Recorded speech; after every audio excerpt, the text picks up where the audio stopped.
If you were to name a game type that has crept up in numbers on the Switch almost without anyone realising, it would probably be the horror-themed walking simulator. As well as famous entries such as Amnesia, Layers of Fear and Among the Sleep, there are a whole host of other options with never again being the latest.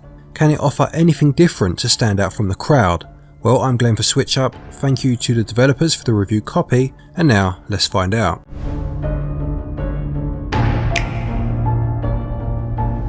Never Again sees you take on the role of a young girl named Sasha. Upon waking up, it becomes apparent that Sasha suffers from asthma and your first task is to help her find her inhaler. Sasha soon discovers that her whole family are not home, with no clue as to where they may have gone, and so begins her quest to find them. To quote the eShop blurb for this game, it says that the story will penetrate your heart, leaving an experience there forever. Now that's quite a statement and not one you'd usually associate with a horror game. Well, in all fairness, its story is extremely powerful. It uses its scares to tell its tale well, and it's layered in a very clever way, becoming a lot more than initially meets the eye. I'll say no more than this to avoid spoiling it, but I'm not ashamed to admit that I shed a tear as the credits rolled. The gameplay itself is a mixture of exploration and survival horror, although the emphasis is certainly on the former for the most part. You will need to look around your house, solving environmental puzzles and meeting certain objectives in order to advance the story. Never Again is physics based, with you being able to pick up and interact with a large amount of the objects found in the game world. Any object that displays a hand icon when you hover over it can be interacted with by holding down the ZR button. Drawers can be opened, chairs can be carried and stood upon to reach higher areas, objects can be turned and examined or even thrown. The physics engine itself is actually very impressive. Objects feel as if they have the required weight to them, or at least a feasible amount of weight, and it feels good to move them around. Getting objects in the exact position you want can feel a little fiddly at first, but certainly gets easier with practice, and apart from a couple of rare occasions where an item you are carrying in front of you would inadvertently knock the door you were attempting to walk through closed, they never became frustrating. The physics also play a part in some of the puzzles in the game, such as having to turn a set of mirrors or having to grab onto and turn a set of valves in order to turn on a power unit. These always worked well and were definitely the strong point of the game. Unlike objects that can be picked up and carried around, story-centric items are instead added to your inventory and can be viewed by pressing the X button and selecting the Things heading. The issue I had with these was when it came to use them. Whereas you would expect to select an item from your inventory and then be returned to the game world ready to use it, the inventory screen, which is actually your diary, stays open. You then need to move the camera away from the pages of the book and towards where you wish to place the item. It's not a huge deal, but it's about as unintuitive as it probably sounds, and I unselected an item countless times by accident when trying to work out how to use it. As well as items, there are notes and asthma pumps which are hidden throughout the game world. Asthma pumps are listed in such a way that you would assume they are just an optional collectible, with the amount available shown as well as the amount you found, and although they do count as a collectible, they are also essential to the gameplay. We'll touch on them properly a bit later, but again the way they are listed in the diary section makes their purpose a little unclear at first. At times you will be transported to another realm or alternate reality, and these parts play out similarly to being in your house, with environmental puzzles to solve, although they end up with you being hunted by a creature whilst desperately trying to solve a problem. You cannot fight back, and if you are caught, you don't die per se, but you are instead sent to a strange purgatory of sorts. If this does happen, making your way back to the level is quick, and you are brought back to the point at which you died. You can attempt to run or hide, as is the case with a lot of first-person survival horror games, and in all honesty, these chase and hide sections were a bit of a mixed bag. On the one hand, the sudden change in pace from wandering around an empty house to the thrill of the hunt, albeit you are the one being hunted, was quite exhilarating. Catching a glimpse of your pursuer as you try desperately to stay out of sight was pretty exciting. But you get caught a lot. Being sent to the purgatory area every time you are caught and having to make your way back, sitting through a loading screen, albeit a very short one, does start to become frustrating, and it almost means that in an adverse way, what is a much faster paced part of the game actually begins to slow the pace of the game down. The puzzle elements to these parts are again actually quite clever, with you needing to traverse a labyrinth of corridors as well as deal with the constant threat of the antagonist. They just aren't as much fun in practice as they could have been. As mentioned, we'll now touch further on the implementation of asthma in this game.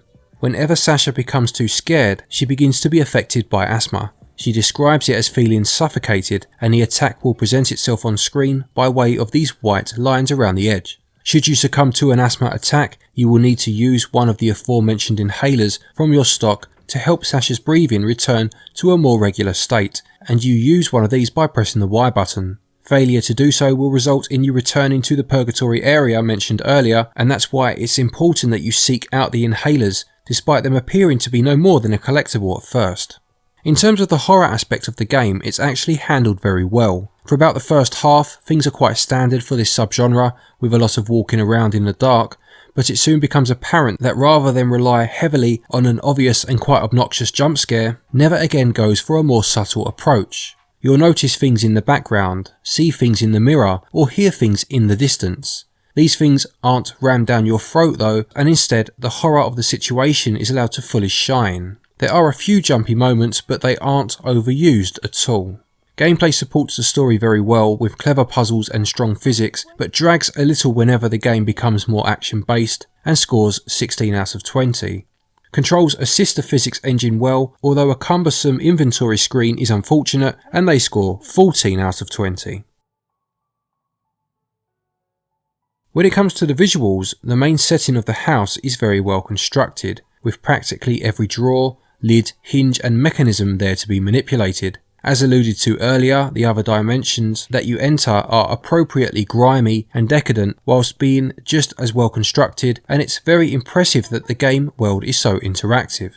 The imagery becomes progressively more disturbing without ever having to resort to being gory, and a very uneasy atmosphere is created throughout your playtime. There are many details that will pass you by at first that help build the game world and enrich the story. Whilst the visuals may not blow anyone away on a technical level in terms of their importance to the experience, they serve their purpose very well.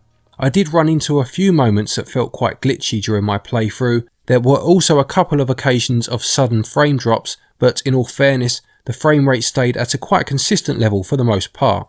There are some very nice touches, such as seeing your reflection in mirrors, and I always appreciate when you can see your body in a first-person game when you look down, rather than appearing like some kind of levitating spectre. The designs of the antagonists are generally quite well thought out, even if their implementation into the game isn't great. Some of the character models do look a little rough around the edges at times though, but for the most part they still convey the required feeling, which is usually dread. Sasha is voice acted and will usually comment on the actions you are carrying out, such as telling you a door is locked. Sasha is not the only voice that you will hear though throughout the game, and some of the others are really quite creepy. The game uses music sparingly, with you sometimes playing for quite a while without music, only for a somber piano melody to creep in at a key moment. At other times the music is more forceful and paints an ominous and foreboding atmosphere to complement the on-screen action.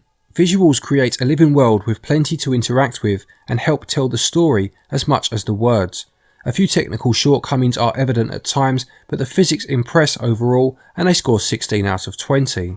Audio is tense, foreboding and poignant, and whilst Sasha's voice takes a little getting used to, her soft tones aid the story well and it scores 17 out of 20. Never Again costs £10.39, €13.99 or $13.99, and the game will take most people around 4 hours to beat. As mentioned, there are collectibles to find in the form of inhalers and memories, plus there are also 6 secrets to find, of which I managed to find absolutely none. The true value of this game lies in its story, and whilst you are unlikely to play it more than once, it will no doubt stick with you for quite a while afterwards. Value scores 15 out of 20. To conclude, Never Again is definitely worthy of a purchase for anyone who has enjoyed a horror-themed walking simulator in the past. It uses its physics engine to very good effect, as other games in the genre have done, but also scares you in a more genuine way than many other games of its type. This isn't about cheap jump scares. This is about a tale that evolves as you play it, making you feel uneasy as the horrors it contains begin to become more apparent. Take the score at the end as a culmination of its technical achievements, but know that the story elevates it up to become more than the collective sum of its parts.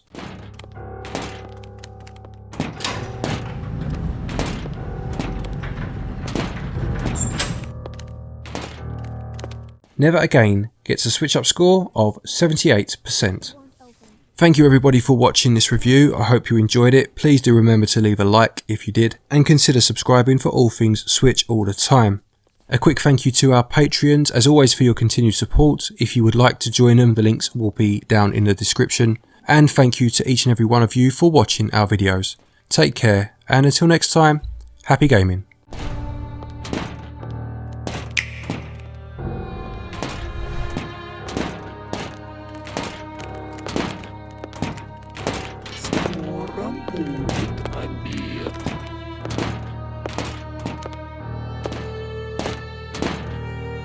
Я знаю, вы здесь, детки, конфет.